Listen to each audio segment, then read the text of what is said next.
Hi hello నమస్తే welcome to our channel. ప్రస్తుతం నేను ప్రముఖ dermatologist and hair plant surgeon doctor Rajeshwari గారి దగ్గర ఉన్నాను. నమస్కారం అండి. నమస్తే లాస్య. ఎలా ఉన్నారండి? బాగున్నాను లాస్య, మీరు? చాలా బాగున్నాను. కొంతమంది కాంట్రా ఇండికేషన్స్ ఏమైనా ఇటువంటి వాళ్ళు చేయించుకోకూడదు లేజర్ అనే వాళ్ళు ఎవరైనా? డెఫినెట్ గా, ఎందుకంటే ఇప్పుడు age factor is important. So ఇప్పుడు పిల్లలకి ఏంటి 15 years మెనార్కి ఏజ్ స్టార్ట్ అయిపోతుంది కదా. ఈ అన్వాంటెడ్ హెయిర్ కూడా మనకి మెయిన్ గా హార్మోనల్ ఇంబ్యాలెన్స్ వస్తుంటుంది గర్ల్స్ లో ఎక్కువగా. సో అలాంటి కేటగిరీలో మనకి 12-21 years వరకు హార్మోన్ ఫ్లక్చుయేషన్ ఉంటుంది. సో బిలో 21 years అస్సలు చేయకూడదు. చాలా మంది వస్తుంటారు హెయిర్, కొందరు వేరే వేరే స్పాస్ లో కానీ పార్లర్లో కూడా చేయించుకొని కూడా వస్తుంటారు. సో బిలో 21 years అస్సలు చేయించకూడదు. చేయించినా కూడా రికరెంట్ రేట్ మళ్ళీ వచ్చేస్తుంది. అండ్ ఇంకోటి మెడికల్ కండిషన్స్ కొంతమంది అవాయిడ్ చేయాలి. సో బిలో 21 years ఉండి ఎవరైతే హార్మోన్ ఇంబ్యాలెన్స్ ఉండి PCODs ఉండేసి థైరాయిడ్ ఉండేసి ఈ కేటగిరీ అంటే ఓన్లీ బిలో 21 years ఉండి ఈ కేటగిరీ ఉన్న వాళ్ళ అసలు లేజర్ అనేది చేయించుకోకూడదు. ఇలాంటి వాళ్ళు ఎప్పుడు చేయించుకోవాలి? వాళ్ళకు ఒక 21+ లో ఉన్నప్పుడు చేపిస్తే చాలా బాగుంటుంది.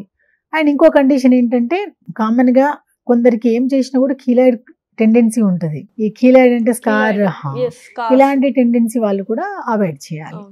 సో చాలా మంది ఏంటంటే మనం చేయించుకోవాలి, అందంగా కనిపించాలి అనుకుంటారు. బట్ ఎన్ని టైమ్స్ చేయించుకోవాలి ఈ ట్రీట్మెంట్ అనేది?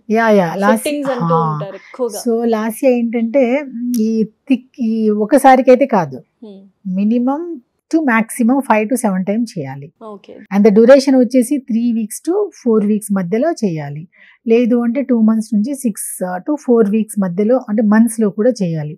ఒక కేటగిరీ వచ్చేసి 3 to 4 weeks every cycle.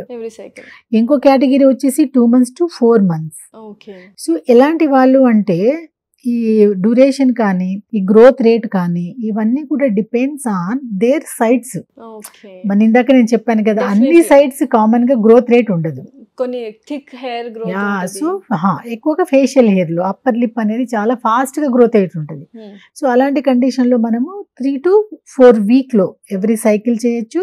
And ఎన్నిసార్లు చేయొచ్చు వాళ్ళ థిక్నెస్ కలర్ ని బట్టి.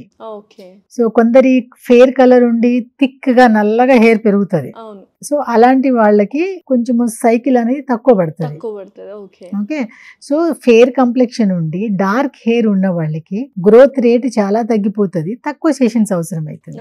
సో ఎవరికైతే అదర్ దెన్ ఫేషియల్ హెయిర్ కాకుండా లిమ్స్ కానీ అండర్ ఆర్మ్ కానీ బిక్నీ ఏరియాస్ ఉంటాయి కదా, అలాంటి వాళ్ళకి థిక్ హెయిర్ గుండి ఫెయిర్ కంప్లెక్షన్ ఉన్నా కూడా కొంచెం గ్రోత్ రేట్ అనేది తక్కువ ఉంటుంది వాళ్ళకి నార్మల్ గానే హెయిర్. సో అలాంటి వాళ్ళకి కొంచెం డ్యూరేషన్ లాంగ్ చేయొచ్చు. Okay, minimum to maximum 5 to 7 అన్నారు కదా. సో దాని తర్వాత మళ్ళీ అవసరం పడుతుందా, రికరెన్స్ అనేది ఉంటుందా? డెఫినెట్ గా, ఎందుకంటే ప్రతి లేజర్ చేసిన వాళ్ళకైతే కంపల్సరీ 5 to 7 సెషన్స్ చేయాల్సింది. ఓకే. ఎందుకు అంటే ఈ లేజర్ ఎలా పనిచేస్తుంది అంటే ఈ లేజర్ రేస్ అనేది మనకి ఒక ఎనర్జీని ప్రొడక్షన్ ఇస్తుంది. Energy end of the day ఆ ఎనర్జీ మనకి ఏమవుతుంది, స్కిన్ లో పోయినాక హీట్ ప్రొడక్షన్ అవుతుంది. ఈ హీట్ ఏం చేస్తుంది, ఎక్కడైతే ఎక్సెస్ హెయిర్ ని గ్రోత్ అయ్యే మెలనిన్ అనే పిగ్మెంటేషన్ ఉంటుంది, ఈ మెలనిన్ అనే పిగ్మెంటేషన్ ని డిస్ట్రాయ్ చేస్తుంది. అంటే ఒక్కసారి లేజర్ ఇవ్వడం వల్ల అక్కడ ఉన్న రూట్ ఫాలికిల్ దగ్గర మొత్తం మెలనిన్ ఒక్కసారి పోదు. సో కొంచెం కొంచెం కొంచెం కొంచెం రిడక్షన్ అవుతుంటది. కాబట్టి దీనికి మల్టిపుల్ టైం చేయాలి. సో మినిమం ఎవరికైనా సరే 5 to 7 months అయితే 7 cycle కంపల్సరీ చేయాలి. మీరు అన్నట్టు చేసినాక మళ్ళీ ఎన్నిసార్లు అంటే ఒక 2 months పాస్ పీరియడ్ ఇవ్వాలి. ఒక 5 అయిపోయింది, గ్రోత్ రేట్ మంచిగా ఉంది, ఏం అసలు హెయిర్ రావట్లేదు, అయినా సరే 2 months ఆగాల్సిందే. 2 months లో మనం అబ్జర్వ్ చేయాలన్నట్టు ఏమైనా హెయిర్ వస్తుందా, ఎంతవరకు హెయిర్ వస్తుంది ఏంటి అనేది. ఒకవేళ వరకు హెయిర్ రావట్లేదు అనుకో స్టాప్ చేయొచ్చు. లేదా అక్కడక్కడ కొంచెం ఫైన్ ఫాలిక్యుల్ వచ్చింది అనుకోండి, డిపెండ్స్ ఆన్ అగైన్ వాళ్ళు ఎంత థిక్నెస్ వచ్చిందో దాన్ని బట్టి ఒక సెషన్ 2 సెషన్. సో ఫైనల్ గా లేజర్ లైట్ అనగానే చాలా మంది భయపడుతూ ఉంటారు. బట్ సైడ్ ఎఫెక్ట్స్ ఏమైనా ఉన్నాయి? సైడ్ ఎఫెక్ట్ అంటే ఎస్పెషల్లీ పాతకాలం లేజర్స్ వేరు, ఇప్పుడున్న లేజర్స్ డిఫరెంట్.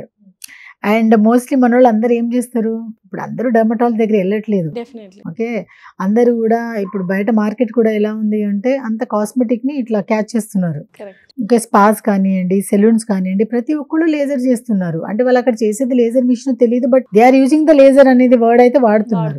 సో జనరల్ గా డర్మటాలజిస్ట్ చేసే ఏ లేజర్ అయినా కూడా వాడేది FDA అప్రూవ్డ్ ఉంటుంది అండ్ డయోడ్ లేజర్ ఉంటుంది. దాని వల్ల సైడ్ ఎఫెక్ట్ ఉండదు. ద సెకండ్ థింగ్, ఎక్కడైతే అదర్ దెన్ డర్మటాలజీ దగ్గర వెళ్తున్నారు అంటే నార్మల్ ఇప్పుడు స్పా సెలూనే కాకుండా ఎవరు పడితే వాళ్ళు కూడా లేజర్ చేస్తున్నారు, కరెక్ట్. నేను చెప్పకూడదు.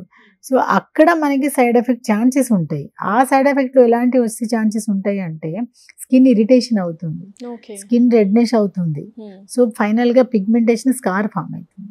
ఓకే. సో ఇలాంటి డెర్మటాలజీ దగ్గర ఎక్కడ కాదు కాబట్టి టోటల్లీ ఇది సైడ్ ఎఫెక్ట్ ఫ్రీ అనుకోవచ్చు. Only Yeah. డెర్మటాలజిస్ట్ దగ్గరే చేయించుకోవాలి. బికాస్ వాళ్ళ దగ్గర ప్రాపర్ ఎక్విప్మెంట్స్ ఉంటాయి కదా.